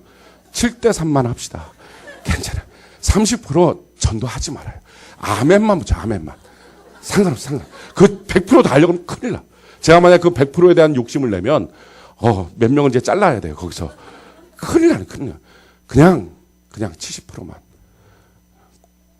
기도하고 있어요. 70%가 안 돼서 지금. 지금 한 20% 하고 있어요. 개미 공동체만도 못해, 지금. 그래서. 우리 이 부분은 좀 반성하고 우리가 좀 더 달려갑시다. 어찌됐든 간요. 지금 200명이 쉰다고 하는 부분을 정지하지 않는 거예요. 이게 믿음이에요. 너랑 같이 싸워서 이기는 게 아니다. 너가 힘들면 내가 앞장설 수 있어. 그리고 언젠가 내가 지치면 너가 좀 앞장서 달라. 우리는 하나님으로 싸우는 거지 너랑 같이 서 싸우는 건 아니야.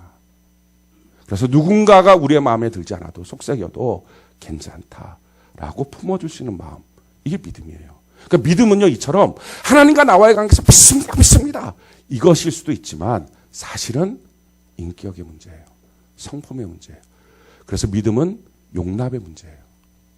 세 번째, 지금 어떤 일들이 생깁니까? 11절부터 15절까지 같이 한번 볼까요? 11절부터 15절까지 같이 한 목소리 시작. 무리가 들에서 애굽 사람 하나를 만나 그를 다윗에게로 데려다가 떡을 주어 먹게 하고 물을 마시게 하고 그에게 무화과 뭉치에서 뗀 덩이 하나와 건포도 2송이를 주었으니 그가 밤낮 사흘 동안 먹지 못하였고 물도 마시지 못하였습니다. 그가 먹고 정신을 차리며 다윗이 그에게 이르되 너는 누구에게 속하였으며 어디에서 왔느냐 하니 그가 이르되 나는 애굽 소년이요 아말렉 사람의 종이더니 사흘 전에 병이 들매 주인이 나를 버렸나이다. 우리가 그렛 사람의 남방과 유다에 속한 지방과 갈렙 남방을 침노하고 시글랏을 불살랐나이다. 다윗이 그에게 이르되 내가 나를 그 군대로 인도하겠느냐 하니 그가 이르되 당신이 나를 죽이지도 아니하고 내 주인의 수중에 넘기지도 아니하겠다고 하나님의 이름으로 내게 맹세하소서. 그리하면 내가 당신을 그 군대로 인도하리이다 하니라. 지금 전쟁하러 자기 처자가 뺏긴 거예요. 노예로 팔리는 거예요. 보니까 한 3일 정도 길을 간 거예요. 그걸 밤낮 쫓아가도 지금 힘든 상황이죠. 근데 가다가 한 사람이 이렇게 병들어갖고 누워있는 거예요. 지나치고 가야 되잖아요. 자기 민족도 아니고 아무것도 애굽 사람인데. 근데 그 사람을 또 챙겨요. 먹을 걸 줘요. 무화과 뭉치, 물도 주고 떡도 주고 막 줘요. 정신 차리게 해요. 한 사람을 안 버려요. 한 사람을. 교회는요. 수이기보다는 한 영혼이에요. 한 영혼. 한 사람 한 사람 영혼. 이게 가치예요. 지금 가장 연약한 사람. 근데 나중에 보니까 이 사람이 누구예요? 지금 아말렉 사람의 종이었어요. 근데 자기가 병들었다고 그 주인 아말렉 사람이 버리고 간 거예요. 근데 다윗이 그걸 챙긴 거예요. 그리고 먹여준 거예요. 근데 너무 고마운 거예요. 다윗이 야, 너 우리를 그리로 인도해 줄 수 있냐? 지금 어디에 숨어 있는지 모르잖아요. 그 넓은 사막인데 그들이 어디가 있는지 어떻게 찾아요? 해줄 수 있냐? 네, 압니다. 그들이 자주 가는 데가 있습니다. 형 끌고 가는 거예요. 가장 작은 사람이라고 우리가 별로 신경 쓰지 않아도 될 것 같은 사람. 이 사실은 키맨이에요. 축복의 키맨이에요. 우리가 무엇인가를 향하여 열정을 갖고 달려갈 때 하나님의 복을 받기 위해서 달려가고 하나님의 회복을 해서 달려갈 때 우리에게 무엇인가 좀 신경 쓰고 싶지 않은 사람, 좀 부담스러운 사람 그런 사람을 하나님이 툭 하나 던져줘요. 그랬을 때 우리 보고 어떻게 하고 있느냐를 보시는 거예요. 믿음의 사람은 뭐예요? 그 한 영혼을 버리지 못하는 거예요. 그 한 영혼을 먹이는 거예요. 지금 말도 안 되는 짓을 하는 거예요. 전쟁터에 나가서 사흘 길을 지금 뒤쳐졌는데도 불구하고 그 한 사람을 먹이고 있어요. 싸매주고 있어요. 그게 믿음이에요. 우리가 지금 내 가족을 찾으러 가잖아요. 그러면 쓰러져 있는 그 사람도 누군가의 가족일 것이다. 그러니까 내 가족을 찾으러 가는 그 사랑의 마음이 있으면 쓰러져 있는 그 사람도 살려야 되는 마음이 동일한 마음이 있어야 이게 온전한 사랑이에요. 지금 하나님 보시는 게 뭐라고요? 성 쌓지 말라. 너가 너 것만 보고 있으면 하나님이 복 줄 이유가 없다는 거예요. 성 쌓지 말고 길 내는 사람이 되기 시작할 때 내가 내 가족을 위해서 내가 내 자녀를 위해서 그렇게 사랑하고 애쓰는 마음으로 달려갈 때 옆에 있는 남의 자녀 있고 옆에 내가 신경 쓰고 싶지 않은 누군가가 있을 때 그 사랑이 이 사랑한테도 동일하게 가야 그게 하나님이 복 줄 이유가 있다는 거예요. 그래서요. 우리가 하나님의 은혜의 복을 받기를 원할 때 무엇인가 내가 부담스러운 섬김의 대상이 생길 때가 그때가 기회예요. 자꾸 신경 쓰이는 어떤 사람이 생길 때가 기회예요. 좀 부담스러운 내가 섬겨줘봤자 나한테 도움도 안 될 것 같은 사람이 기회예요. 키맨이에요. 그 사람을 만나서 그 사람을 살려줬더니 그 사람이 아말렉이 어디 있는지를 가르쳐준 거예요. 안 그랬으면 못 찾아요. 그 사막에서. 하나님이 그 사람한테 지금 축복의 열쇠를 숨겨놔둔 거예요. 우리 주변에는 그런 사람들이 지금 있어요. 우리가 지나치지만 않으면 하나님 축복의 문이 열리게 될 줄로 믿습니다. 이게 믿음이에요. 믿음. 내가 믿음이 있다는 것은요. 하나님을 믿고요. 그래서 그 하나님은 나를 사랑하지만 내가 만나는 그 사람도 동일한 사랑을 주신다 하는 걸 아는 거예요. 내 영혼이 귀한 줄 알면 내 주변에 예수 믿지 않는 사람들의 영혼이 귀한 줄 알아서 전도하는 거예요. 나만 예수 잘 믿고 내 가족만 살리고 그럼 하나님이 그에게 복을 주셔야 될 이유가 없어지기 시작해요. 그래서 전도는요. 복음 전하는 자는 복음으로 살게 되는 것입니다. 지금 이것이 믿음의 훈련이에요. 마지막 네 번째 믿음의 훈련이 뭡니까? 우리 16절부터 25절까지 좀 길지만 우리 같이 한번 한 목소리 한번 읽어봅시다. 16절부터 25절까지 같이 한 목소리 시작.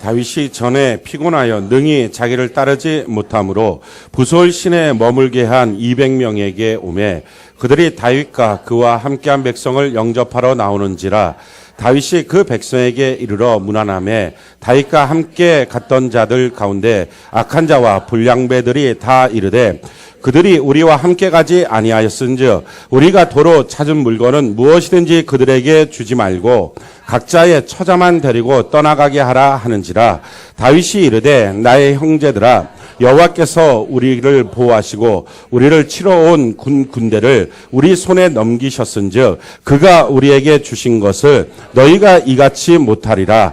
이 일에 누가 너희에게 듣겠느냐? 전장에 내려갔던 자의 분깃이나 솔물 곁에 머물렀던 자의 분깃이 동일할지니 같이 분배할 것이니라 하고 그날부터 다윗이 이것으로 이스라엘의 율례와 규례를 삼았더니 오늘까지 이르니라. 아멘. 네 번째 원리는요. 하나님이 내게 주신 모든 것은 하나님이 주신 것이다. 이 원리예요. 지금 16절에 보니까요. 지금 그 인도를 받아서 갔어요. 갔더니 그들이 약탈한 게 많았고 아멜렉 사람들이 막 먹고 마시고 춤추고 있어요. 완전히 그냥 다 그냥 뒤집어져 있는 거예요. 전쟁하러 간 겁니까? 하나님이 주신 승리를 확인하러 간 겁니까? 하나님이 주신 승리를 확인하러 간 거예요. 이 정도 되면 이게 무슨 전쟁이에요. 다 그냥 술 퍼먹고 지금 퍼져 있는데. 사랑하는 성도 여러분, 우리의 신앙생활은 이런 거예요. 우리가 전쟁하는 게 아니고요. 하나님이 약속하시고 주신 승리를 확인하러 가는 거예요. 저는 여러분들이 월요일부터 토요일까지 하나님이 주신 축복과 승리를 확인하러 가는 은혜가 있기를 바랍니다. 그래서 두려워하지 말라는 거예요. 겁내지 말라는 거예요. 어떤 사건이 밀려와도 겁내지 마십시오. 하나님이 이미도 약속하신 승리를, 축복을 확인하러 가는 은혜가 있기를 바랍니다. 누구를 만나든지 무엇을 하든지 절절 떼면서 겁내면서 야 큰일 났다 이렇게 하지 마십시오. 두려워하는 것은 하나님이 주신 사람이 아니에요. 하나님이 주신 영이 아니에요. 아멘이십니까? 그러니까 절대 두려워하지 말고 그냥 담대하게 하나님이 주신 승리를 확인하러 가는 은혜가 있기를 바랍니다. 갔어요. 그래갖고 막 계속 거기서 이제 죽인 거예요. 그냥 죽였는데 새벽부터 저물 때까지 다 죽였어요. 그랬더니 낙타 타고 도망간 소년이 400명밖에 없었다. 그러니까 지금 다윗은 몇 명 데리고 간 거예요? 400명. 400명한테 나머지 다 죽고 400명만 도망갔다고 하니까 이게 무슨 전쟁이에요. 그냥 갖고서 승리를 확인한 거지. 그렇게 한 거예요. 그러고서 아말렉 사람한테 빼앗겼던 모든 것들을 다 도로 찾았어요. 다윗도 찾았고 다 찾았어요. 다 찾았어요. 그래갖고 이 모든 것을 다 갖고 지금 오는 거예요. 자, 이렇게 찾았을 때 그들의 아내가 지금 다 빼앗겼을 거 아니에요. 제일 먼저 찾은 사람이 누구였을까요? 우리 남편 어디 있어요? 이렇게 찾았겠죠. 시냇가에서 자. 시냇가에서 퍼져 있어, 지금 쟤네. 왜요? 피곤하대. 그럼 어떻게 될까요? 이 아내를 만나면 그 남편들은 죽어요. 야, 내가 끌려가는데 너 안 와? 그러니까 너무 퍼져 있지 말고 누군가를 만나면 맞는 수가 있어요. 너무 퍼져 있다가는. 지금 그렇게 해서 데리고 온 거예요. 근데 와서 그 200명과 만났어요. 200명과 만나니까 사람들이 하는 얘기예요. 야, 너희들은 전쟁할 때 안 나갔잖아. 수고 안 했잖아. 그러니까 너희들은 이 전리품들을 넌 나눌 수 없어. 지금 전리품이 생기니까 문제. 나눌 수 없어. 그러니까 너희들은 너희 자녀들만 데리고 그냥 가. 가도 안 돼. 지금 거기는 그 아내들이 얘네들 그냥 내버려 두진 않아. 불을 보도 뻔한 거. 그런데다가 지금 재물도 없이 먹고 살 것도 없이 가라 그러면 얘네들은 다 죽는 거예요. 길 가다가. 가라고 지금 한 거예요. 그랬더니 다윗이 지금 뭐라고 말합니까? 그 다윗이 말한 말이 중요한 거예요. 그게 믿음의 사람의 태도예요. 23절. 우리 같이 한번 읽어볼까? 다시 한번 읽어봅시다. 23절. 같이 한 목소리 시작. 다윗이 이르되 나의 형제들아 여호와께서 우리를 보호하시고 우리를 치러 온 그 군대를 우리 손에 넘기셨은즉 그가 우리에게 주신 것을 너희가 이같이 못하리라. 뭐라고 말해? 나의 형제들이요. 그러면서 뭐라고 말해? 여호와께서 우리를 보호하시고 우리를 치러 온 그 군대를 우리 손에 넘기셨은즉 누가? 여호와께서. 지금 우리 힘으로 전쟁한 게 아니지 않냐. 하나님이 우리에게 이기게 하신 하나님의 승리를 확인한 것 아니냐. 근데 왜 너희가 너희 힘으로 전쟁한 것처럼 그 전쟁에 같이 동참하지 않는 사람들 향해서 너희는 가. 이 분기 나눌 수 없어. 가. 라고 말하고 있느냐. 절대로 그러면 안 된다. 전쟁에 나간 자나 그렇지 않은 자나 동일하게 나눠야 된다라는 거예요. 자, 어떻게 보면 법적으로 보면 전쟁 나간 사람들은 더 가져야 될 수도 있어요. 근데 그게 하나님의 법칙이 아니에요. 왜냐하면 그들의 노력으로 얻은 게 아니라 하나님이 주신 거예요. 그 감사가 있는 거예요. 지금 이 동일한 사건이 또 어디서 있습니까? 창세기 14장에 있어요. 아브라함이 조카 롯이 소돔과 고모라 땅에 있을 때 그돌라오멜 그 5개 왕국이 와서 다 뺏어갔을 때 자기랑 길렀던 318명이랑 또 같이 가서 싸워요. 근데 또 다 이겨요. 어떻게 5개 연합국을 318명이 이겼는지 모르겠어요. 아무튼 다 이겨요. 다 이겨요. 그리고 돌아와요. 돌아오는데 왕 둘이 와서 영접을 합니다. 하나는 살레망 멜기세덱이고 다른 하나는 소돔왕이 와서 영접을 해요. 그런데 소돔왕이 뭐라고 말하냐면 야, 이거 너 다 가져. 이거 너가 수고한 거야. 너가 다 가져. 이렇게 말해요. 근데 살레망 멜기세덱이 뭐라고 말합니까? 너에게 이 전쟁에 승리케 하신 여호와 하나님을 찬양하라 라고 말해요. 그 내용이 창세기 14장 17절부터 21절이에요. 우리 같이 한번 읽어볼까요? 창세기 14장 17절부터 21절까지 같이 한 목소리 시작. 아브라함이 그돌라오멜과 그와 함께한 왕들을 쳐부시고 돌아올 때에 소돔왕이 사회 골짜기 곧 왕의 골짜기로 나와 그를 영접하였고 살레망 멜기세덱이 떡과 포도주를 가지고 나왔으니 그는 지극히 높으신 하나님의 제사장이었더라. 그가 아브라함에게 축복하여 이르되 천지의 주제시요 지극히 높으신 하나님이여 아브라함에게 복을 주옵소서. 너희 대적을 내 손에 붙이신 지극히 높으신 하나님을 찬송할지로다 하매 아브라함이 그 얻은 것에서 10분의 1을 멜기세덱에게 주었더라. 소돔왕이 아브라함에게 이르되 사람은 내게 보내고 물품은 내가 다 가지라. 야, 너가 전쟁에서 이겼으니까 너가 다 가져가. 지금 소돔왕은 말했어요. 근데 멜기세덱이 뭐라고 말해? 야, 너희로 하여금 하나님이 이 모든 것을 주신 하나님께 찬양하라. 영광을 올려라. 우리도 똑같아요. 우리가 무엇인가를 소유하고 나면 둘이 나와요. 하나님이 주신 거야. 하나님께 감사해야지. 또 하나 나와요. 야, 너가 했으니까 너 거야. 이 둘이 싸워요. 그럴 때 아브라함이 멜기세덱에게 10분의 1을 드립니다. 이게 11조의 제일 첫 번째 모습이에요. 어떤 사람들은요, 11조에 대해서 하지 말라고 얘기해요. 왜 11조를 하지 말아야 되냐? 율법이 11조였기 때문에, 그래서 11조 하면 안 된다는 거예요. 예수님이 오셔서 율법을 다 폐하셨기 때문에 그거 하지 말라는 거예요. 아니에요. 11조는요, 율법 이전에 아브라함한테 먼저 있었던 거예요. 그리고 야곱에게 있었던 거예요. 그러니까 율법하고 상관이 없어요. 이 11조 핵심은 뭡니까? 이 모든 소유는 하나님이 주신 것입니다. 라고 하는 하나님에 대한 이 소유권에 대한 하나님의 인정, 감사. 이게 11조예요. 하나님이 주신 것입니다. 그래서 성경이 뭐라고 말해요? 히브리서 7장 4절로 보면 이 사람이 얼마나 높은가를 생각해보라. 조상 아브라함도 노량물 중 지금 멜기세덱에서 설명하는 거예요. 10분의 1을 그에게 주었느니라. 레위의 아들들 가운데 제사장의 직분을 받은 자들은 율법을 따라 아브라함의 허리에서 난 자들도 자기 형제인 백성에게서 10분의 1을 취하는 명령을 받았으나 레위 족보에 들지 않은 멜기세덱은 아담에게서 10분의 1을 취하여 약속을 받은 그들을 위하여 복을 빌었으니. 무슨 말입니까? 아브라함의 이 허리 태 속에 있었던 레위들이 나오기 전에 미리 아브라함이 11조를 바친 것은 율법에 해당되는 것이 아니다라고 하는 얘기예요. 또 어떤 사람이 이렇게 말해요.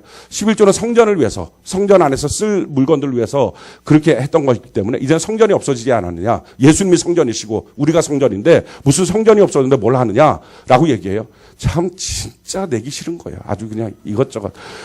성전이 있기 전에 아브라함이 먼저 했다고요. 11조는요. 그래서 성전을 위해서 쓰느냐 안 쓰느냐 그건 나중 문제고, 뿐만 아니라 이 11조라고 하는 것은 율법이냐 아니냐는 나중 문제고, 하나님께서 이 모든 것은 하나님이 주신 것입니다 라고 하는 인정과 감사의 표시예요.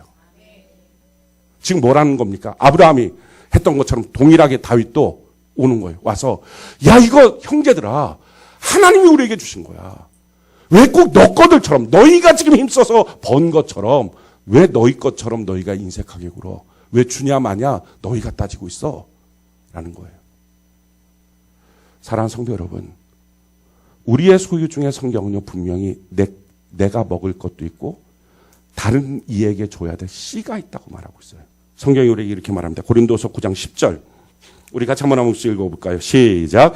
심는 자에게 씨와 먹을 양식을 주시는 이가 너희 심을 것을 주사 풍성하게 하시고 너희 의의 열매를 더하게 하시고. 우리에는 씨와 먹을 양식이 있어요. 지금 우리가 먹어야 될 것들이 있어요. 우리가 벌어 갖고 왔으면. 그런데 나머지는요, 씨가 있다고요. 이거는 왜냐하면 우리가 번 건 지금 우리가 번 게 아니라 하나님이 우리에게 벌게 만들어 주신 거예요. 하나님이 주신 것이기 때문에 그게 다 내 것이 아니라고요. 그래서 다른 사람, 가난한 사람한테 베푸는 게 아니에요. 당연히 나누는 거예요. 나누는 것. 이게 믿음이에요. 믿음의 삶이라는 것은 내가 이만큼 벌었으니 너 불쌍하니까 내가 좀 베풀어 줄게. 구제하면서 좀 베풀어 줄게. 너 좀 먹고 살아야지. 그게 아니라고요. 우리가 번 것은요, 우리가 번 게 아니라 하나님이 주신 거예요. 아멘이십니까? 그러니까 하나님이 원하는 방식대로 나누어야죠. 지금 다윗이 말한 게 그거예요. 야, 왜 이것을 너희가 벌었다고 말하느냐? 하나님이 주신 건데. 그러니까 너희가 그들에게 베푸냐 마느냐 이 고민이 아니라 당연히 똑같이 나누어야 되는 거야. 그 말이에요. 이게 믿음이라고요. 쟤도 맞다고 하잖아요, 지금. 사랑하는 성도 여러분, 헌금 호의로 합니까? 당연히 나눠야 될 것을 왜 자기가 한다고 거드름 피고, 왜 헌금 내면서 거드름 피고 잘난 척합니까? 성경은 우리에게 이렇게 말하고 있어요. 고린도후서 9장 6절로 8절. 우리 같이 한번 읽어볼까요? 시작. 이것이 곧 적게 심는 자는 적게 거두고 많이 심는 자는 많이 거둔다 하는 말이로다. 각각 그 마음에 정한 대로 할 것이요 인색함으로나 억지로 하지 말지니 하나님은 즐겨내는 자를 사랑하시느니라. 하나님이 능히 모든 은혜를 너희에게 넘치게 하시나니 이는 너희로 모든 일에 항상 모든 것이 넉넉하여 모든 착한 일을 넘치게 하게 하려 하심이라. 우리의 삶에 넘치게 만드는 하나님의 원리, 씨와 먹을 양식이 있으니 씨를 심어야 된다. 근데 이 씨의 그 비율을 점점 늘려나가는 것. 이거는 내가 베푸는 게 아니고요. 이거는 내가 다른 사람한테 이렇게 해서 좀 도와주는 거요가 아니라 당연히 그들의 몫이라는 거예요. 왜? 하나님이 내게 맡겨주신 것. 이 훈련이 돼야 하나님의 복을 받아서 내가 누군가에게 그 복을 나누어 주는 사람이 되잖아요. 헌금도 그래서 인색한 헌금은 소용없다는 거예요. 다른 사람한테 무엇인가 나눠줄 때 인색한 것은 소용없다는 거예요. 하나님은 즐겨 기쁨으로 내는 자를 기뻐하신다. 사랑하신다. 왜? 그게 마땅한 거니까. 우리가 본 게 아니니까. 세상 그래서 크게 두 종류의 인생이 있어요. 자기가 버는 사람, 하나님이 주신 것으로 버는 사람. 자기가 일하는 사람, 하나님이 일하는 사람. 자기가 가는 사람, 하나님께서 인도하시는 사람. 믿음은 뭐예요? 하나님이 주시는 걸로 사는 거예요. 하나님이 주시는 걸로 먹는 거예요. 그러니까 식기도를 하는 거예요. 식사기도를. 내가 벌어서 내가 먹는다는 사람이 무슨 식사기도를 할 필요가 뭐가 있어요? 그건 종교적인 의식이 아니에요. 하나님이 주셨어요. 감사합니다. 그게 식사기도예요. 다 마찬가지예요. 잠을 자고 일어나면 하나님이 주셨어요. 감사합니다. 자녀를 보면 하나님이 주셨어요. 감사합니다. 자기 배우자를 봤을 때 하나님이 주셨어요. 감사합니다. 직장 나갈 때 아침에 눈을 떴을 때 하나님이 생명을 주셨어요. 감사합니다. 어떻게 그게 자기 거냐고요. 그게 어떻게 믿음이냐고요. 믿음은 절대로 인색하지 않아요. 믿음은 절대로 자기 거라고 말하지 못해요. 그게 믿음 훈련이에요. 사랑하는 성도 여러분, 오늘부터 저는 여러분들이 믿음 훈련하시길 바랍니다. 그래야 하나님이 여러분들에게 복을 주셔야 될 이유가 생겨요. 너가 인색하지 않구나. 너 손을 움켜잡지 않는구나. 너가 성쌓지 않는구나. 너가 사람 가려가며 만나지 않는구나.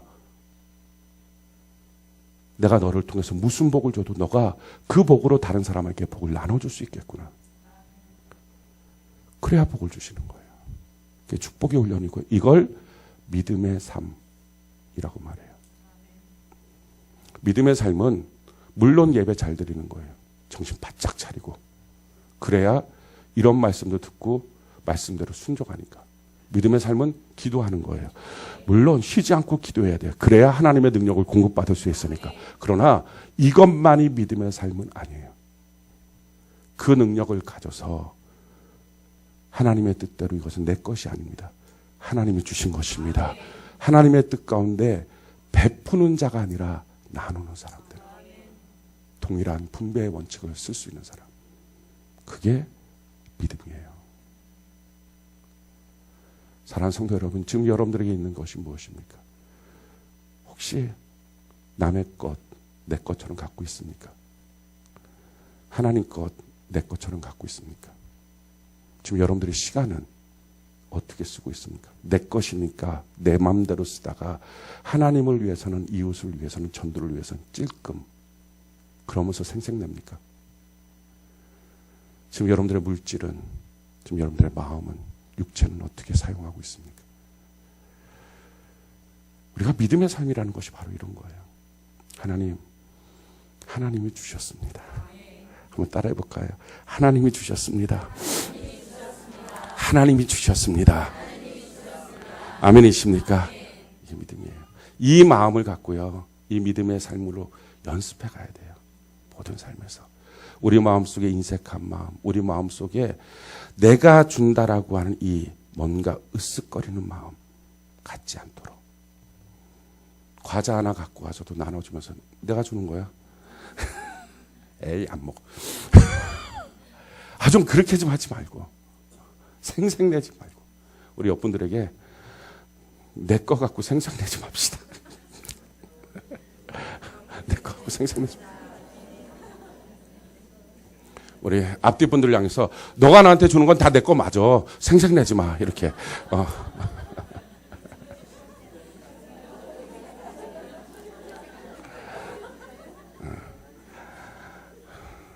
아멘이십니까? 그렇다고 해서 또 주면, 내 거 맞네, 뭐. 야, 요만큼밖에 없었어? 이렇게 또 하면 상대방은 복을 받지만 자기는 지지리도 못 받을 거예요. 왜냐하면 자기의 인격과 성품이 안 돼 있으니까.